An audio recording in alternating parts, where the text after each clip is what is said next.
Ingat, info ini mungkin belum berguna saat ini, tapi pasti berguna di kemudian hari.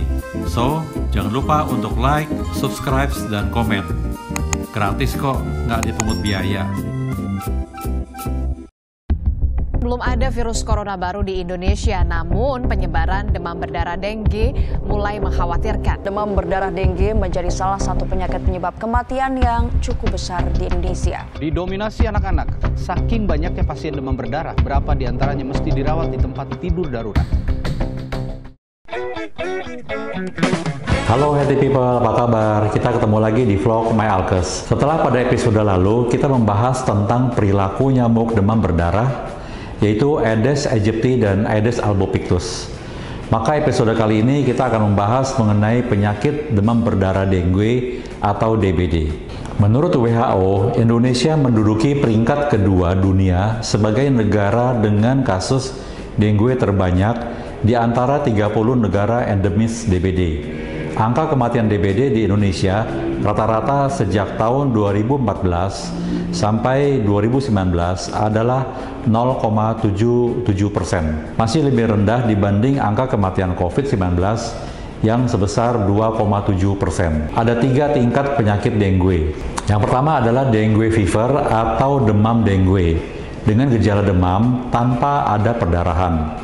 Tahap berikutnya akan masuki dengue hemorrhagic fever atau demam berdarah dengue dengan gejala utama demam dengan risiko terjadi perdarahan. Yang ketiga adalah dengue shock syndrome, yaitu di mana terjadi perdarahan parah pada DBD, di mana mengakibatkan shock atau kegagalan sirkulasi darah. Gejala awal DBD adalah demam tinggi mendadak disertai mialgia, yaitu rasa nyeri hebat pada otot-otot punggung dan nyeri pada ulu hati.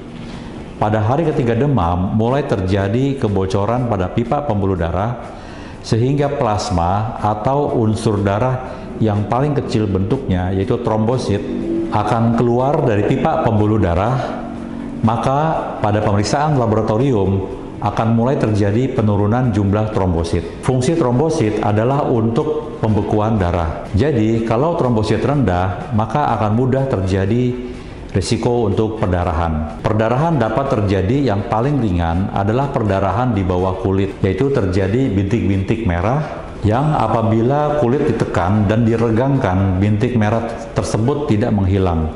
Itulah yang disebut dengan istilah petehi. Perdarahan yang lebih berat adalah terjadinya mimisan, muntah darah, batuk darah, sampai buang air besar berdarah. Hal ini dapat berisiko terjadinya dengue shock syndrome. Yang perlu diwaspadai adalah bahaya terjadinya shock, di mana karena perdarahan maka cairan tubuh berkurang dan terjadi gagal sirkulasi. Untuk itu perlu pemberian cairan melalui minuman atau infus cairan agar tidak terjadi kekurangan cairan. Jika perlu diberi transfusi darah atau trombosit. Trombosit menurun dan mencapai titik terendah biasanya pada hari kelima. Setelah itu, trombosit akan naik kembali dan pasien akan membaik bila tidak terjadi keadaan shock. Tidak ada obat yang dapat membunuh virus dengue dan tidak ada obat untuk menaikkan jumlah trombosit. Makanan tinggi gizi perlu diberikan agar tubuh segera membentuk trombosit dan imunitas tubuh mampu membasmi virus dengue. Kabar baiknya adalah telah tersedia vaksin untuk mencegah DBD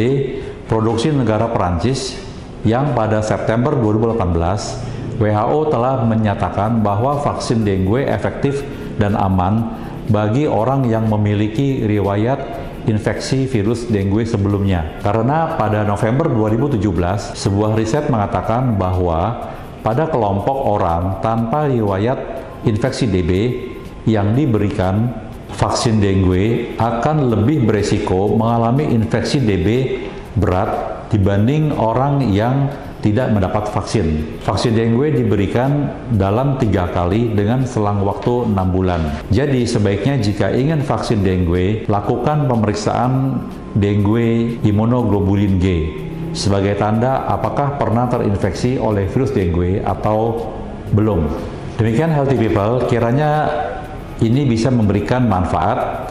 Nantikan episode selanjutnya hanya di My Alkes, informasi kesehatan yang terupdate dan terpercaya. Salam sehat.